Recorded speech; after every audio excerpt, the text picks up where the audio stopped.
Chaque année, partout dans le monde, la grêle devient de plus en plus grosse et dangereuse. Pour comprendre l'ampleur de la menace, il suffit de regarder les événements de la semaine passée. Pourquoi des énormes pierres de glace tombent-elles du ciel? Et comment cela est-il lié à une erreur fatale de l'humanité? Aujourd'hui, nous parlerons aussi de ça.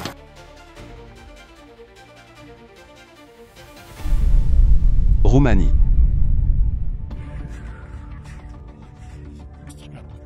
Le 12 juillet, les habitants de la commune de Ventorinim en Roumanie ont fait face à un phénomène anormalement fort, une énorme quantité de grêle a recouvert le sol et les toits, créant l'illusion d'une chute de neige hivernale en plein été. À cause du mauvais temps, la visibilité s'est soudainement détériorée, et la route s'est rapidement couverte d'une couche de glace, ce qui est devenu un gros problème pour les conducteurs. La température est alors tombée de 30 à 12 degrés Celsius en seulement 10 minutes.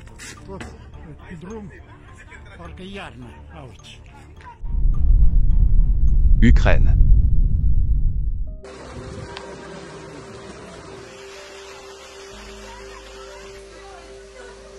Pendant plusieurs jours d'affilée, des tempêtes puissantes ont fait rage en Ukraine. Le 10 juillet, la tempête a frappé l'ouest du pays.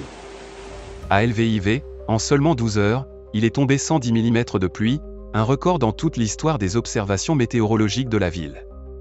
Le précédent record remontait à 59 ans à l'époque, en 24 heures, il était tombé 86,3 mm de précipitations.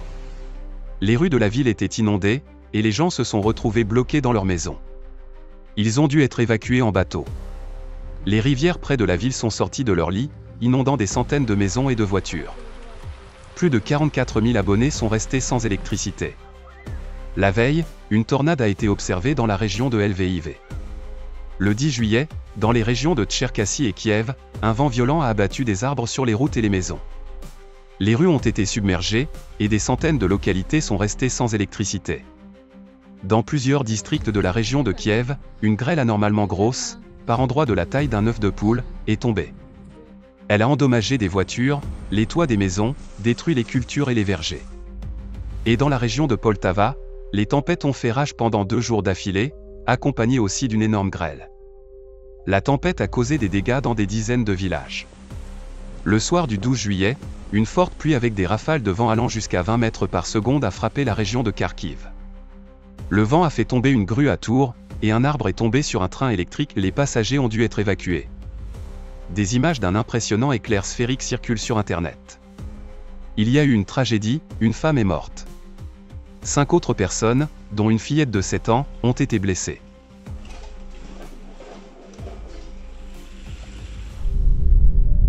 Espagne. Depuis le 11 juillet, un puissant système orageux Dana s'est étendu sur une grande partie du nord-est de l'Espagne. Le premier coup de la tempête a touché la région d'Aragon, où dans la municipalité de Tarazona, il est tombé 72 mm de précipitations. La pluie était accompagnée de grêle et de vent. L'eau qui a envahi les rues emportait tout sur son passage.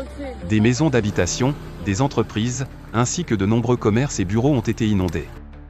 Le 12 juillet, un niveau de danger rouge a été déclaré pour toute la Catalogne. Dans certains endroits, il est tombé jusqu'à 155 mm de pluie. L'intensité de la pluie était également impressionnante.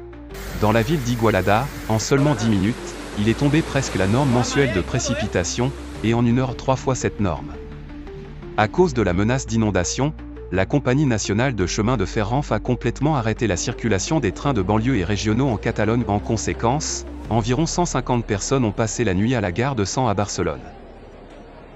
À l'hôpital de la ville de Vilafranca del Penedès, sous l'effet de la tempête, un mur extérieur du bâtiment s'est effondré. L'eau s'est engouffrée à l'intérieur et a inondé le rez-de-chaussée, montant par endroits jusqu'à 1,5 m. Les dégâts ont été si importants que les autorités ont fermé l'hôpital, selon les premières estimations, pour 2 à 3 semaines. À l'aéroport de Barcelone, les conditions météorologiques ont contraint à réorganiser plusieurs fois le schéma des décollages et atterrissages. Cela a provoqué des perturbations dans les horaires et des retards de vol. Un avion parti de Barcelone pour les États-Unis a été contraint de revenir après que la grêle a entièrement détruit la partie avant de l'appareil. Pendant la tempête, plus de 26 000 éclairs ont été enregistrés. En raison de diverses situations provoquées par les pluies torrentielles en Catalogne, 75 personnes ont demandé une assistance médicale. La région de Valence a aussi été touchée par de fortes pluies, en particulier la province de Castellón, dans la municipalité de Guriana, une grosse grêle est tombée, à Sagunto les rues ont été inondées, et à cause du vent fort, il était presque impossible de sortir. Dana n'est pas rare en Espagne. En général, de tels phénomènes se produisent en automne, lorsque la surface de la mer réchauffée interagit avec des masses d'air froid, créant des conditions pour des pluies diluviennes. Mais l'apparition de Dana en juillet, et avec une telle intensité, c'est une anomalie climatique. Salvador.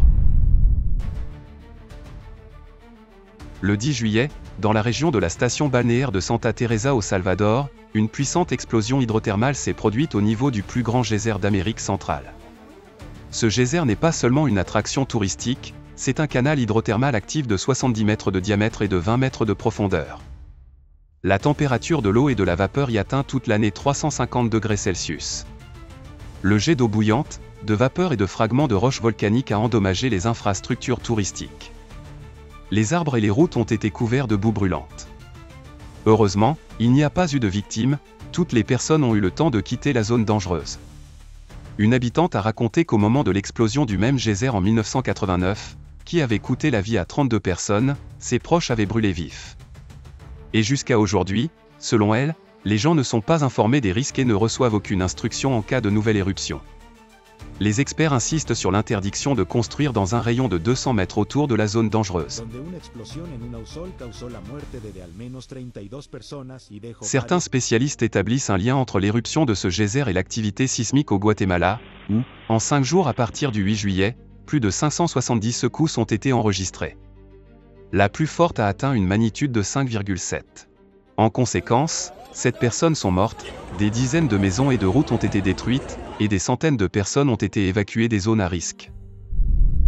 Inde. Le 9 juillet, dans l'état indien du Gujarat, où des pluies torrentielles tombaient depuis plusieurs jours, une partie d'un pont sur un tronçon de l'autoroute nationale s'est soudainement effondrée. Plusieurs véhicules qui passaient à ce moment-là sont tombés dans la rivière Mahi. Une citerne est restée suspendue au bord du précipice, miraculeusement retenue par la partie intacte de la structure du pont. À la suite de l'accident, 20 personnes sont mortes, une autre est portée disparue. 5 ont pu être sauvés. Biélorussie.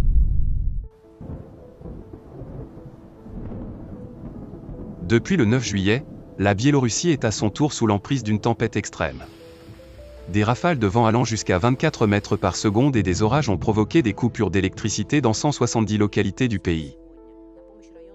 Le vent ouragan a couché ou brisé plus de 1900 hectares de forêt, dont 90% dans la région de Moguilev, qui a reçu le principal impact de la tempête. Dans la ville de Moguilev, une jeune femme est morte, pendant l'orage, elle et son mari s'étaient abrités sous un arbre, qui n'a pas résisté aux rafales et s'est effondré directement sur elle. 4 autres personnes blessées pendant la tempête ont été hospitalisées. Un tornade de catégorie EF2 a traversé le village de Varki dans la région de Vitebsk. Elle a non seulement arraché des arbres, mais aussi emporté des toits et même les murs de maisons. Dans la capitale, Minsk, la pluie tombait en rideaux, réduisant brusquement la visibilité. Par endroits, une grosse grêle est tombée, endommageant des voitures. Les météorologues avaient averti de l'approche d'un front orageux, mais peu de gens s'attendaient à des précipitations d'une telle intensité.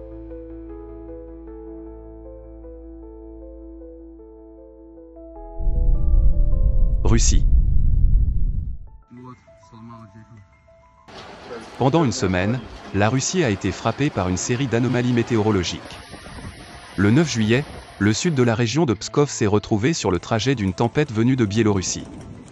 Des vents violents, de fortes pluies et une tornade ont causé d'importants dégâts, des arbres ont été abattus, des pylônes électriques cassés, et de nombreuses toitures endommagées. Une grêle de la taille d'un œuf de poule a percé les serres et détruit les récoltes. Les équipes d'énergie ont dû réparer plus de 1900 km de lignes électriques et reconnecter 1199 postes de transformation. Un tronçon de la route fédérale A122 a été bloqué par des arbres tombés. À Veliki Novgorod, il est tombé 31 mm de pluie, soit presque la moitié de la norme mensuelle. La foudre a frappé une sous-station, provoquant un incendie et laissant une partie de la ville sans électricité. Après la tempête, les services ont dégagé environ 1200 arbres dans les régions de Pskov et de Novgorod. 2 jours plus tard, une nouvelle tempête, encore plus puissante que la précédente, s'est abattue sur la région de Novgorod. L'orage était accompagné de rafales de vent si fortes que, selon les habitants, ils n'avaient jamais vu cela de toute leur vie. La tempête a privé d'électricité 485 localités dans toute la région. Du 9 au 15 juillet, Moscou et la région de Moscou ont été frappés par une vague de catastrophes naturelles. Une chaleur anormale a été suivie de tempêtes avec grêle, pluies torrentielles records et vents ouragans. Des voitures, des maisons et des infrastructures ont été endommagées, et la foudre a provoqué une série d'incendies. Dans la ville de Zelenograd et le village d'Alabouchevo, une grêle de jusqu'à 7 cm de diamètre est tombée. Le vent à l'aéroport de Sheremetyevo a atteint une vitesse d'ouragan de 33 mètres par seconde. Le 12 juillet, après une chaleur de 36 degrés qui a battu le record de 1903, une pluie tropicale s'est abattue sur Moscou. En quelques heures, un quart des précipitations mensuelles est tombé. Les trains de banlieue à la station, place des Trois Gares, se sont arrêtés à cause de la rupture de la ligne de contact. Le 14 juillet, pendant l'orage, la pluie a de nouveau inondé les rues, les entrées d'immeubles et les parkings. Dans certaines localités, des maisons ont pris feu après des coups de foudre. Le 15 juillet, en moins de 2 heures, il est tombé par endroits l'équivalent d'un mois de précipitations. Dans le nord et l'est de Moscou, les rues ont été submergées, les passages souterrains, le métro et les voitures inondées, les trains de banlieue et les aéroexpress se sont arrêtés. Le 12 juillet, dans la région de Samara, des rafales de vent atteignant 24 mètres par seconde ont arraché les toits des maisons, déraciné des arbres et endommagé de nombreux véhicules. Dans les eaux de la Volga, près de Samara, une petite embarcation s'est retournée et une jeune femme est morte. 5 personnes ont pu être sauvées. Dans le district de Krasnoglinski, un arbre est tombé sur une tente avec des vacanciers, faisant 2 morts. Le 14 juillet, sur une plage de la région de Toula, pendant un orage, la foudre a frappé le sable humide. Malheureusement, 3 personnes, dont un enfant, sont mortes sur le coup. 3 autres ont été blessées. Lettonie. Le 11 juillet, plusieurs régions de Lettonie ont été frappées par une violente tempête accompagnée de fortes pluies, de vents en rafale et d'une grêle dévastatrice. Dans la région de Smiltene, les plus gros grêlons jamais enregistrés dans l'histoire des observations météorologiques du pays ont été observés et leur taille atteignait 11,5 cm. C'est le premier cas officiellement enregistré de « grêle géante » sur le territoire letton, inscrit dans la base de données européenne des phénomènes météorologiques dangereux. La tempête a endommagé les toitures des maisons, les voitures et détruit des panneaux solaires.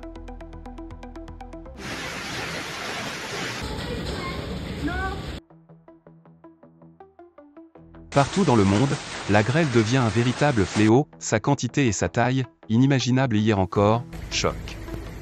Elle détruit les voitures et les toits des maisons, anéantit les récoltes et blesse les gens. Et ce ne sont plus des cas isolés, c'est une nouvelle tendance climatique mortellement dangereuse. Regardez ce graphique qui montre la croissance fulgurante du nombre de cas de grosses grêles en Europe. Et cette augmentation suit une courbe exponentielle.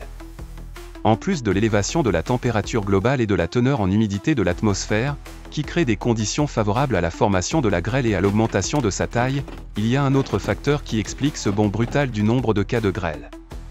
Ce facteur, c'est nous, les humains, qui l'avons créé de nos propres mains.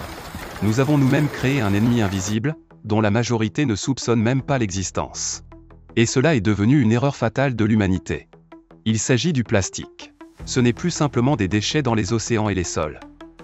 Sous l'effet du soleil, du sel et du frottement mécanique, le plastique se décompose en particules microscopiques et micro- et nanoplastiques. Ces particules sont partout, dans l'eau, le sol et l'air. Elles s'élèvent dans l'atmosphère avec la brise marine, l'évaporation et les précipitations, se propageant sur des milliers de kilomètres. Le danger des micro- et nanoplastiques réside dans leur capacité à accumuler une charge électrostatique à leur surface. C'est précisément ce qui les rend actifs dans les processus atmosphériques. Dans l'air, les nanoparticules chargées deviennent des noyaux de condensation et des points autour desquels se forment les gouttelettes d'eau et les cristaux de glace. Cela accélère la formation des nuages et provoque la congélation des gouttes à des températures de 4 à 10 degrés plus élevées que la normale. En d'autres termes, le plastique est déjà devenu une substance climatiquement active. Il influence la météo, participe à la formation de la pluie, de la neige et de la grêle, et peut même représenter une menace pour l'aviation. Tous les faits mentionnés montrent clairement à quel point le plastique est dangereux et à quel point il influence déjà notre vie.